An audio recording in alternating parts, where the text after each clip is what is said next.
হযরত আবু যার গিফারী রাদিয়াল্লাহু তাআলা আনহু তিনি বর্ণনা করেন, রাসূলুল্লাহ সাল্লাল্লাহু আলাইহি ওয়াসাল্লাম বলেছেন, আমার উম্মতের ভালো এবং মন্দ কাজগুলি আমাকে জানিয়ে দেওয়া হয়েছে।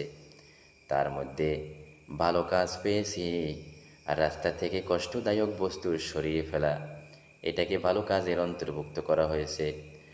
আর খারাপ কাজ এবং নিম্নগামী কাজ, এটা আমাকে জানিয়ে দেওয়া হয়েছে। কোনো ব্যক্তি যদি দেখে মসজিদে থুতু ফেলানো আছে, তার দায়িত্ব হলো সেই মসজিদের থুতু বাহিরে নিয়ে মাটিতে দাফন করা।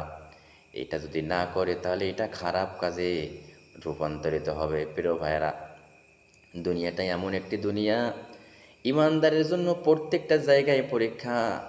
আমরা প্রত্যেকটা জায়গায় পরীক্ষা দিয়ে আল্লাহ তাআলার কাছে যাতে করে সেই কিয়ামতের দিন আমরা পুরস্কৃত হতে পারি, এজন্য প্রত্যেকটা মুহূর্ত আমাদেরকে পরীক্ষার ফলাফল পাওয়া ভালো হওয়ার দরকার।